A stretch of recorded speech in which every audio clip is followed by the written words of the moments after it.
নবী করিম সাল্লাল্লাহু আলাইহি ওয়াসাল্লাম বলেন,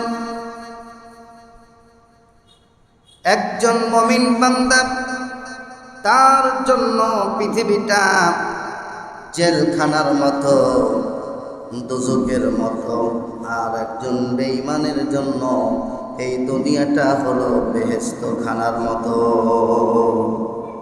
কেন হাদিসের ইবারতে আল্লাহ রাসূল সাল্লাল্লাহু আলাইহি সাল্লাম এই কথা আমাদেরকে বোঝালেন?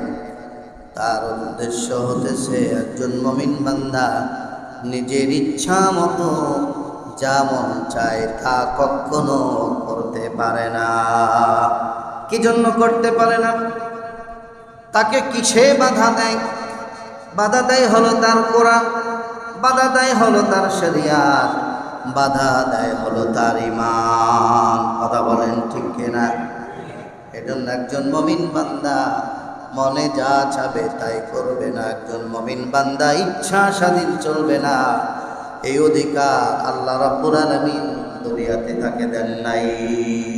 তবে যারা মুমিন নয়, যারা বেঈমান, যারা কাফের, তাদের ব্যাপারে আল্লাহর স্বাধীনতা আছে। আল্লাহর হুকুম বাধ্যতামূলক মানতেই হবে দুনিয়াতে, না মানলে রিজিক বন্ধ হয়ে যাবে। এরকম আল্লাহ করেন নাই। আল্লাহ স্বাধীনতা দিয়ে দিয়েছেন, বান্দা দুনিয়াতে যদি আমার হুকুম মানো, আমার পথ মতে যদি তুমি চলো, তোমার জন্য পুরস্কার আছে। সেই পুরস্কারটা কবে হবে? তুমি যখন দুনিয়ার থেকে বিদায় হয়ে যাবে। দুনিয়ার থেকে বিদায় হয়ে যাওয়ার পরে পরকাল হবে, হাসর নাসর হবে, মিজান ফুলসিরাত হবে। সেই কঠিন সময়ে আমি আল্লাহ তোমার জন্য প্রতিদান স্বরূপ আমার জান্নাত দিয়ে দেব। প্রতিদান দিব তোমাদেরকে, সে প্রতিদানের নাম হচ্ছে জান্নাত। কিন্তু দুনিয়াতে তোমাকে স্বাধীনতা দেওয়া হলো, ইচ্ছা করলে মানতেও পারো, ছেড়েও দিতে পারো। ইচ্ছে করলে তুমি অন্যায় করতে পারো, স্বাধীনতা আছে। কিন্তু এই স্বাধীনতা চিরজীবন চলবে এরকম নয়, একটা লিমিট আছে। সেই লিমিটটা হলো মৃত্যুর আগ পর্যন্ত। একজন মানুষ অন্যায় করে যায়, মনে করেছে সারা জীবন করবে না।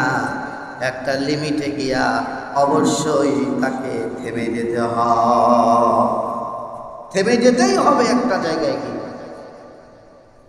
আপনি মৃত্যুবরণ করবেন, সব করে থাকবে, থেমে গেল। মৃত্যুর আগে যৌবনকালে আপনার শক্তি আছে, ক্ষমতা দেখালেন, যা ইচ্ছা তাই করলেন আপনি।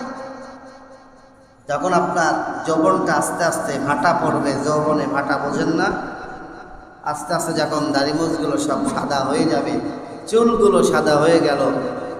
অনেকেই তো কালো কালার করে চুলগুলো একেবারে কালো করে রাখে, নিজেকে স্মার্ট ভাবে যুবক মনে করে। আসলে কিসের যুবক?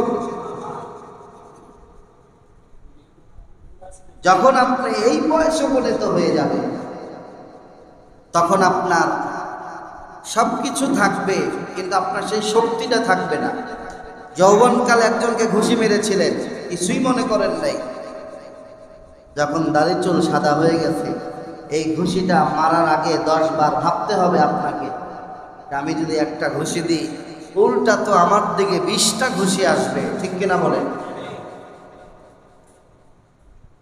তাহলে দেখা যাচ্ছে 50-60 বছরে আপনার জিন্দেগি শেষ, আপনার বাহাদুরি শেষ হয়ে গেল, আপনার ক্ষমতা শেষ হয়ে গেল। চিরস্থায়ী কিন্তু যৌবন চিরস্থায়ী নয়, পৃথিবীতে কিচ্ছু চিরস্থায়ী নয়। চিরস্থায়ী হলো শুধুমাত্র আল্লাহর জান্নাত। একটু জোরে কোন সুবহান। আপনাদের সুবহানাল্লাহর আওয়াজ শুনলেও তো ভালো লাগে, কিন্তু না বললে ভালো লাগে না। যে আপনারা বুঝতেছেন কি না আমার কথা?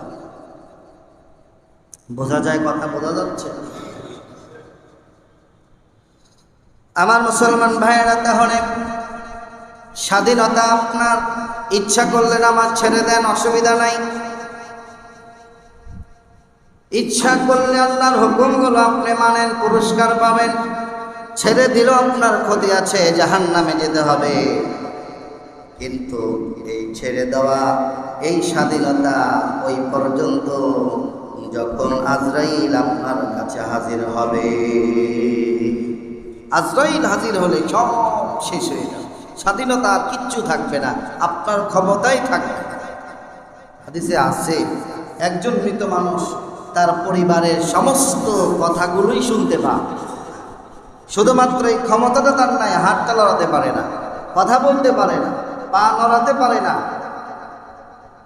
দেখবেন দুনিয়াতে অনেক মানুষ প্যারালাইজ আছে, শুয়ে থাকে, চোখ লড়ায়, সব কিছু করে, কিন্তু পাটা তুলতে পারে না, ঠিক কিনা বলে? এই মুহূর্তে যে তার পাটা কেটে দেয়, বুঝতেও পারবে না যে আমার পা আছে না নাই, কি হলো। অনুরূপভাবে মৃত ব্যক্তি যখন লাশটা পড়ে থাকে, দামি খাট দামি চাদর থেকে টেনে নামায়া বারান্দার মধ্যে নষ্ট একটা চাদরের উপরে শোয়া রাখে, ওই লাশটার আর কোনো দাম থাকে না। তখন মৃত ব্যক্তিটা চিন্তা করে, আমারে মনে হয় আমি অসুস্থ, আমাকে নিচে নামাচ্ছে, তারা আমার সাথেই আছে, অনেক মানুষ আমার সাথেই আছে, কোনো চিন্তা নাই, টেনশন নাই। টেনশনটা হয় তখন যখন মাটিতে রেখে দেয়, কবরে শোয়া দিল, মাটি চাপা পড়েছে, বিশ্বনবী বলছেন তার আত্মীয় স্বজন হেঁটে হেঁটে চলে যাচ্ছে, ওই যে হাঁটার শব্দ, পায়ের আওয়াজ, এই আওয়াজটাও তখন ওই মৃত ব্যক্তি পেতে থাকে।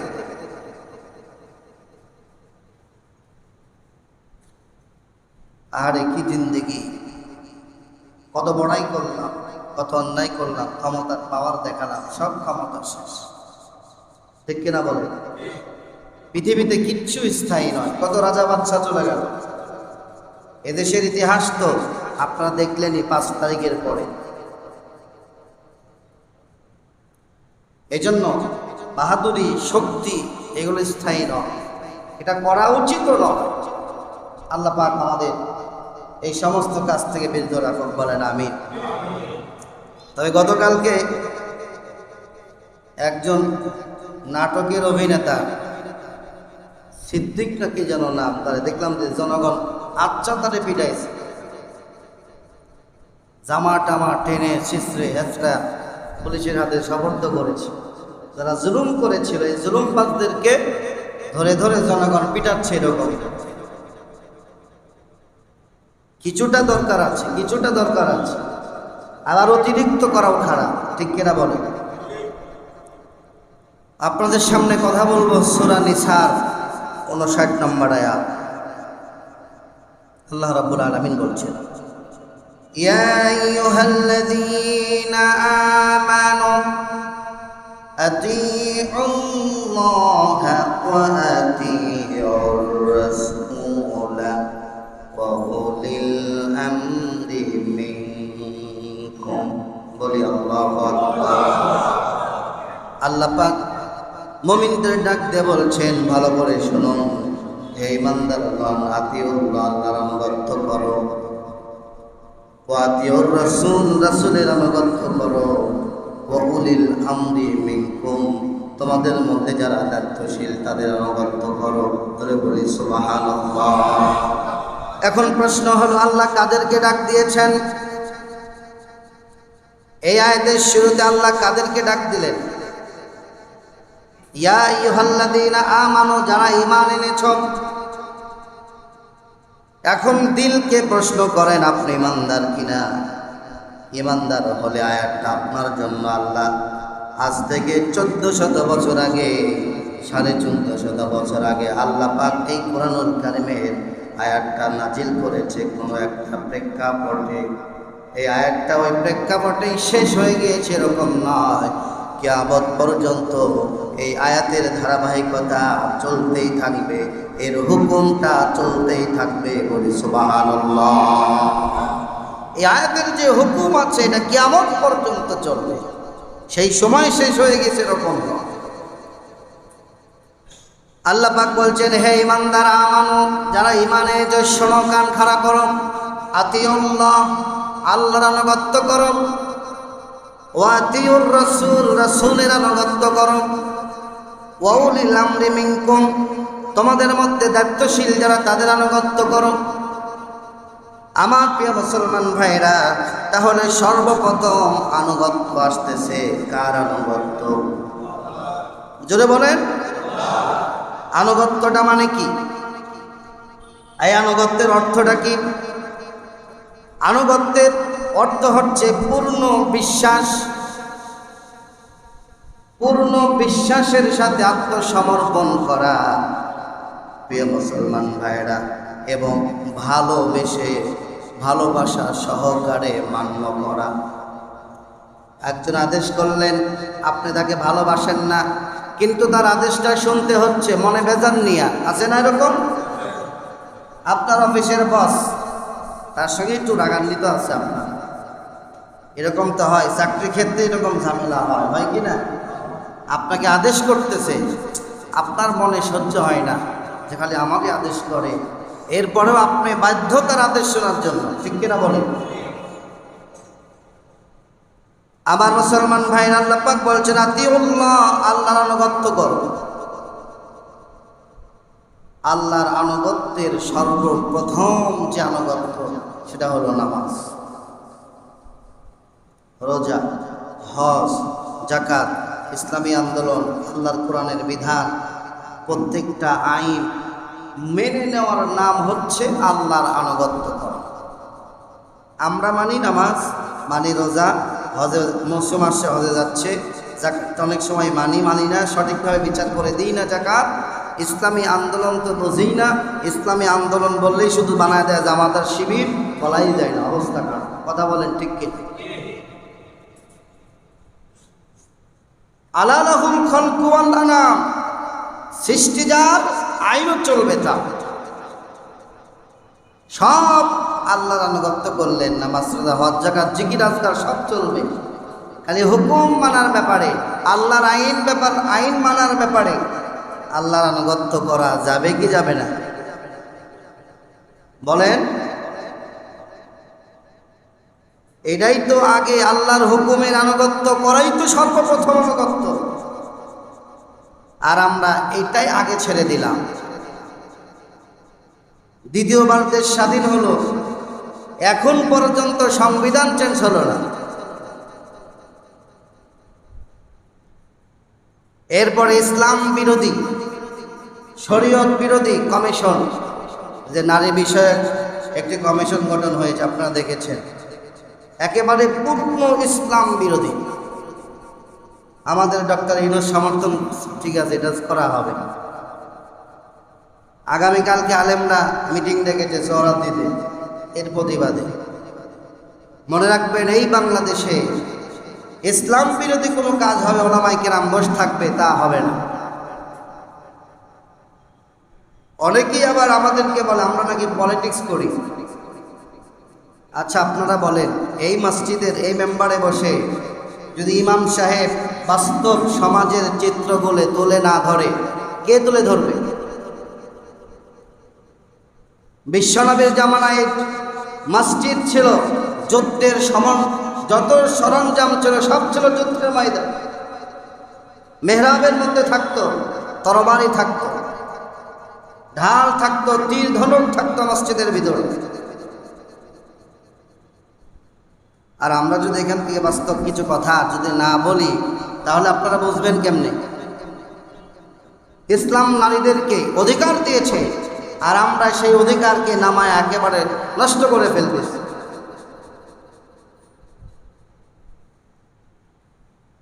নাউজুবিল্লাহ বলেন। তবে এদেশে ইসলাম বিরোধী কাজ করলে তসলিমা নাসরিনের মতো বোরকা পরে পালাতে হবে এদেশ থেকে। কথা বলেন ঠিক কিনা? ৯২% মুসলমানের দেশে ইসলাম বিরোধী কাজ করলে দেশের মানুষ মেনে নেবে না, ইনশাআল্লাহ। এটা হচ্ছে আপনার ১ নম্বর ইমানের দাবি। আল্লাহর আনুগত্য করবেন, আল্লাহর হুকুম আগে মানতে হবে। আল্লাহর হুকুমের বিরুদ্ধে একটা আইন করেছে, আপনি চুপ করে আছেন, কোনো কথা নাই, যা হয় হোক, সুবহানাল্লাহ সুবহানাল্লাহ করতেছে, এটা কখনো হবে না। তাহলে আল্লাহ বলছেন আতিউল্লাহ, আল্লাহর আনুগত্য করুন। আল্লাহর আনুগত্য করতে যখন আমরা যাব, মুসলমান ভাইরা, আতিউল্লাহ ওয়া আতিউর রাসূল, আল্লাহ এবং রাসূলের আনুগত্যের ব্যাপারে কোনো সন্দেহ নাই, কোনো কথা নয়, সরাসরি আল্লাহ এবং রাসূলের আনুগত্য করা লাগবে, কোনো কথা চলবে না। আল্লাহর আদেশ, রাসূল বলেছে, মানতেই হবে, সন্দেহ করলেই মান থাকবে না।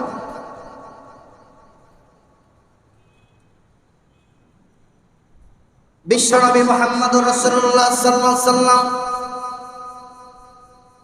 নবুয়ত প্রাপ্ত হলেন কত বছর বয়সে? 40 বছরে নবুয়ত নিয়া বিশ্বনবী মুহাম্মদুর রাসূলুল্লাহ সাল্লাল্লাহু আলাইহি ওয়াসাল্লাম সর্বপ্রথম হযরত আবু বকর সিদ্দিক রাদিয়াল্লাহু তাআলা সামনে দাঁড়ালেন। বন্ধু, হযরত আবু বকরকে ডাক দিয়ে বলছে, আমি তো নবুয়ত পেয়ে গেলাম, আমি তো আজকের থেকে নবী হয়ে গেলাম, আমার উপরে আল্লাহ রাব্বুল আলামিন নবুয়তের ভার আমাকে দিয়ে দিয়েছে। হযরত আবু বকর সিদ্দিক রাদিয়াল্লাহু তাআলা আনহু মুখেও কোনো ধরনের কথা, অন্তরের মধ্যেও কোনো ধরনের সন্দেহ এরকম কিছুই তার মুখেও ছিল না, অন্তরেও ছিল না। ডাইরেক্ট স্পষ্ট ভাষায় বলে দিল, তুমি যদি এটা বলো, আপনি যদি এটা বলেন, এটাই সঠিক, আপনি হলেন আল্লাহর নবী। কোনো দ্বিধা করলেন না, নবী মেনে নিলেন। কিন্তু এই কথা যখন আবু জেহেলের সামনে বলা হলো, আবু জেহেলরা তো আগেই রাসূলকে পাগল বানিয়েছেন, জাদুকর বানিয়েছেন। যখন নবীর কথা শুনলেন, তখন মনে হলো আকাশের চাঁদ, আকাশটা মাথার উপরে ভেঙে পড়তেছে। আগেই তো ভালো ছিল, এখন আবার মুহাম্মদ সাল্লাল্লাহু আলাইহি ওয়াসাল্লামকে নতুন পাগলে নাকি ধরলো। বলি নাউযুবিল্লাহ। এক চুল পরিমাণ হযরত আবু বকর সন্দেহ করে নাই যে না, তুমি একজন আমার বন্ধু, তুমি নবী হবে কেন, এরকম কোনো সন্দেহ নেই। বলেছে যে হ্যাঁ, তুমিই নবী। সুবহানাল্লাহ।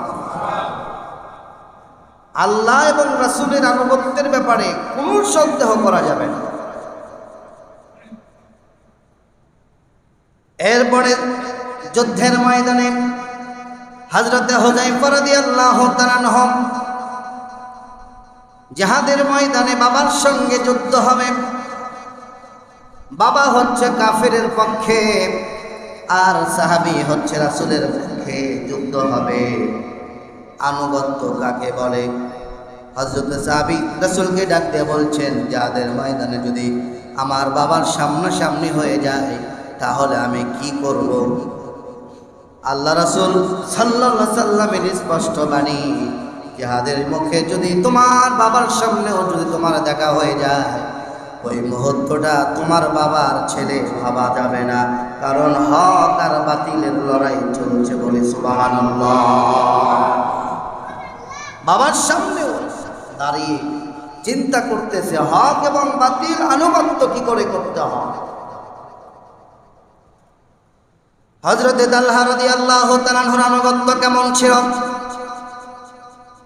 উহুদের জমিনে বিশ্বনবীকে যখন তীর মারা হতেছে, তীরটা নবীজির মাথায় লেগেছে, নবীজি বেহুশ হয়ে গেলেন, রক্ত বের হতেছে, হেলমেটটা ভেঙে গেল নবীজি। হযরতে তালহা সামনে দাঁড়ায়া গেলেন। হযরতে আবু দুজানা বিশ্ব নবীর আরেকজন সাহাবী নবীজির বুকের উপরে টান হয়ে শুয়ে পড়লেন, যাতে দ্বিতীয় একটা তীর এসে বিশ্ব নবীর শরীরে না লেগে যায়। হযরতে তালহার সামনে ঢাল হয়ে দাঁড়ায় গেল। তীর আসতে আসতে প্রায় ৭০টা তীর হযরতে তালহার শরীরে লেগে গেল। একটা বারের জন্য হযরতে তালহা বিশ্ব নবীকে সেখানে রেখে এক চুল পরিমাণ লড়েন নাই। সরে যাবে এটাও হয় নাই, ইতিহাসে আসছে। নবীজি যখন তার দিকে তাকায় মুস্কি হাসে। যখন নবীর জন্য দিকে তাকায় একটু ব্যথা অনুভব করে, রক্ত পড়তেছে, কষ্ট হতেছে। নবীজির দিকে যখন তাকায় তখন মুস্কি হাসে, বুঝতে দেয় না যে শরীরের মধ্যে এত তীর লেগেছে। বিশ্ব নবী ঘোষণা করে দিল, তালহা তুমি হতেছে জীবন্ত শহীদ। জীবন্ত শহীদ হচ্ছে তালহা। কেমন আনুগত্য রাসূলের প্রতি করলে, কেমন ভালোবাসলে জীবনটা উজাড় করে দিতে পারে বিশ্ব নবীর জন্য। সেই নবীকে আনুগত্যের ব্যাপারে কোনো প্রশ্ন রাখা যাবে না। যেই নবীর জীবনী তালাশ করতে গিয়ে 1 নয় 2 নয় 5 লক্ষ রাবী তাদের জীবনটা বিশ্ব নবীর ছোট্ট জীবনের মধ্যে বিলিয়ে দিয়েছে, তাদের যৌবন শেষ করে দিয়েছে। ছোট্টবেলা থেকে, কিশোর থেকে যৌবন পর্যন্ত, মৃত্যু পর্যন্ত বিশ্বনবী কি করে হেঁটেছেন, বিশ্বনবী কি করে খাইলেন, কি করে তাকিয়েছেন, কি করে হাসলেন, কি করে ঘুমালেন, কি করে নামাজ পড়লেন, প্রত্যেকটা বিষয় 5 লক্ষ রাবী বিশ্বনবীর ছোট্ট থেকে মৃত্যু পর্যন্ত এই সমস্ত সাহাবীরা, প্রত্যেকটা সাহাবী নবীজির পিছনে লেগেছিলেন বলে সুবহানাল্লাহ। 5 লক্ষ রাবী এর পিছনে সময় ব্যয় করেছে। নবীজির ছোট্ট থেকে মৃত্যু পর্যন্ত প্রত্যেকটা বিষয়ের আমরা হাদিসের মধ্যে পেয়ে যাব। আমার মুসলমান ভাইরা, তৃতীয় নম্বর উলিল আমরি মিনকুম। প্রথম নম্বরে আতিউল্লাহ, আতি শব্দ আছে, রাসূলের সঙ্গে আতি শব্দ আছে। উলিল আমরি মিনকুম এই শব্দের সঙ্গে আতি ব্যবহার হয় নাই। তার মানে বোঝা গেল তোমাদের মধ্যে যেই সমস্ত দায়িত্বশীল, ওই সমস্ত দায়িত্বশীলদের আনুগত্য তোমরা করবে, কিন্তু আল্লাহ এবং রাসূলের মতো অন্ধ আনুগত্য করা যাবে না। উলিল আমরি মিনকুম, তোমাদের মধ্যে যারা দায়িত্বশীল, যিনি আমাদের মধ্যে আদেশ এবং নিষেধের অথরিটি রাখে, হতে পারে পীর, হতে পারে মসজিদের ইমাম, হতে পারে বাবা মা, হতে পারে বক্তা, হতে পারে শিক্ষক, তারা আমাদের উপর আদেশ এবং নিষেধের যোগ্যতা যারা রাখে, যারা সমাজ প্রতিনিধিও হতে পারে, এই সমস্ত মানুষ যদি কোনো ধরনের আদেশ করে, সেই আদেশটা একেবারে যাচাই বাছাই করা ছাড়া অন্ধ আনুগত্য করা যায় না। এই ছাড়া আল্লাহ এবং রাসূলের ব্যাপারে আনুগত্য 100% করা লাগবে। আপনার বুঝে আসুক চাই না আসুক, আপনার পক্ষে যাক অথবা বিপক্ষে যাক, আপনার দলের পক্ষে যাক বা বিপক্ষে যাক, আল্লাহ বলেছে, রাসূল বলেছে, কোনো সন্দেহ নাই, মানতেই হবে 100%। এটা হলো আনুগত্য। আর নেতার আনুগত্য করার ব্যাপারে আপনাকে বুঝে শুনে করতে হবে। আসুন আমরা এই আয়াতের একটা শানে নজরুল আছে। বিশ্বনবী মুহাম্মদুর রাসূলুল্লাহ সাল্লাল্লাহু আলাইহি সাল্লাম জিহাদে যাওয়ার জন্য কিছু সংখ্যক মুজাহিদকে জিহাদের জন্য পাঠালেন। সেই জিহাদের সেনাপতি দায়িত্ব পেলেন একজন আনসার সাহাবী। জিহাদের ময়দানে চলে গেল। যুদ্ধ চলাকালীন অবস্থায় সেনাপতির সাথে আনসারী সাহাবীর সঙ্গে ওই সমস্ত যোদ্ধাদের একটু মনোমালিন্য হয়ে গেল। মনোমালিন্য হতেই পারে। আনসারী সাহাবী আমির সমস্ত যোদ্ধাদেরকে ডাক দিলেন, রাগান্বিত ভাষায় বললেন, বিশ্বনবী মুহাম্মদুর রাসূলুল্লাহ সাল্লাল্লাহু আলাইহি সাল্লাম তোমাদের কি করা একটা আদেশ দিয়ে দেয় নাই যে আমির যেটা বলবে সেটাই তোমাদেরকে মানতে হবে, আনুগত্য করতে হবে? সাহাবীরা বললেন হ্যাঁ। আনসারী সাহাবী বললেন, ঠিক আছে, আমি আনুগত্য, আমি আদেশ করলাম, আদেশ ফলো করো। তোমরা কিছু সংখ্যক লাকড়ি জোগাড় করো, কাঠ জোগাড় করো। সাহাবীরা কাঠ আনলেন। এবার বলা হতেছে আগুনের ব্যবস্থা করো। আগুন আনা হলো। আনসারী সাহাবী নিজে কাঠের মধ্যে আগুন জ্বালালেন। আগুন দাও দাও করে জ্বলতেছে। এমত অবস্থায় তিনি আদেশ করতেছে, এবার এই উত্তপ্ত আগুনের উপরে তোমরা ঝাঁপ দাও। অধিকাংশ মুজাহিদরা রাজি হয়ে গেলেন আগুনে ঝাঁপ দিবে। তাদের মধ্যে একজন যুবক সাহাবী একটু প্রতিবাদ করলেন যে না, এই পুরা ঘটনাটা বিশ্ব নবীর কানে দিব। বিশ্ব নবী আমাদেরকে যে আদেশ দিবে, যে ফাইসালা দিবে, আমরা সেটাই মানব। রাসূল যদি বলে নেতার অনুগত আগুনে ঝাঁপ দেওয়া লাগবে, আগুনে ঝাঁপ দিব, কিন্তু বিশ্ব নবীর ফাইসালা না হওয়া পর্যন্ত আমরা আগুনে ঝাঁপ দিব না। নবীজির কাছে চলে আসা হলো। বিশ্ব নবী মুহাম্মদুর রাসূলুল্লাহ সাল্লাল্লাহু আলাইহি ওয়াসাল্লাম ডাক দিয়ে বললেন, সাহাবীরা, তোমরা যদি সেনাপতির দায়িত্ব শুনে আদেশ পাওয়ার পরে তোমরা যদি আগুনে ঝাঁপ দিতা, তাহলে তোমরা অনন্তকালের জন্য জাহান্নামের অধিবাসী হয়ে যাইতা। জাহান্নামের অধিবাসী হয়ে যাইতা। কারণ একজন মানুষকে আগুনে পোড়ায়া হত্যা করা জায়েজ নাই, ঠিক কিনা বলে?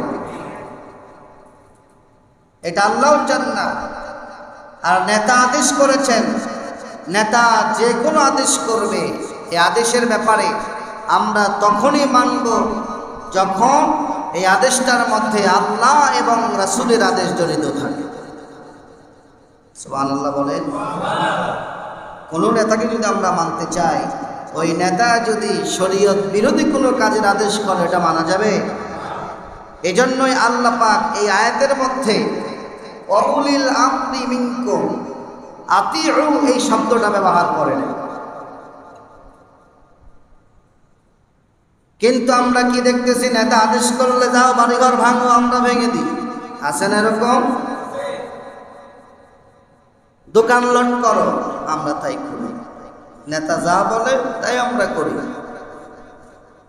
এজন্য তো কিয়ামতের ময়দানে আল্লাহ পাক রব্বুল আলামিন জানিয়ে দিলেন, নেতা সহকারে কিন্তু আমি উঠাবো তোমাদেরকে। ইয়াউমা নাদউ কুল্লা উনাসিম বিইমামিহিম, ইমাম সহকারে ডাকা হবে, নেতা সহকারে ডাকা হবে। আগে প্রশ্ন হবে নেতাদের, কি করছিলা বলো, কত টাকা লুট করেছো, কত কোটি কোটি টাকা পাচার করেছো, সব হিসাব সেদিন আল্লাহর দরবারে দিতে হবে। কথা ঠিক কিনা বলেন? সব হিসাব দিতে হবে। দুনিয়াতে যা করি, ফামাইয়ামাল মিসকালা দাররাতিন খায়রান ইয়ারা ওয়া মাইয়ামাল মিসকালা দাররাতিন শাররান ইয়ারা। যাররা পরিমাণ ভালো কাজ করেছেন, যাররা পরিমাণ ওই ভালো কাজের বিনিময় আল্লাহ দিবেন। যাররা পরিমাণ অন্যায় করেছেন, সেইটারও ফল ভোগ করতে হবে ওই কিয়ামত। এজন্য প্রিয় ভাইরা আমার, দুনিয়াতে অল্প হায়াতের নিয়ে আমরা পৃথিবীতে এসেছি। অল্প দিনের জিন্দেগি আমাদের কাছে মনে হয় বিশাল জিন্দেগি, আসলে বিশাল নয়। অল্প সামান্য জিন্দেগি নিয়ে আমরা পৃথিবীতে এসেছি। আমরা যাতে করে আল্লাহর হুকুম, আল্লাহর আনুগত্য সঠিকভাবে করতে পারি। হযরত ওমর ফারুক রাদিয়াল্লাহু তাআলা মেম্বারে বসে সাহাবীদের সামনে ওয়াজ করছেন যে তোমরা আমার কথা ভালো করে শোনো এবং মানো। এক মুসল্লি দাঁড়ায় বলে, আমিরুল মুমিনিন, আপনার কথা শুনবো কিন্তু মানব তখনই যখন আপনার কথার মধ্যে আল্লাহ এবং রাসূলের কথার সাথে মিল পাওয়া যাবে। হযরত ওমর ডাক দিয়ে বললেন, আমার মুসল্লিরা, আমার দেশের মানুষ শোনো, আমি যদি বিপদগামী হয়ে যাই, আমি পথ থেকে যদি ছুটে যাই, বিচ্যুতি হয়ে যায়, তাহলে তোমরা আমাকে তরবারি দিয়ে সঠিক জায়গায় নিয়ে আসবা। সুবহানাল্লাহ কয় না?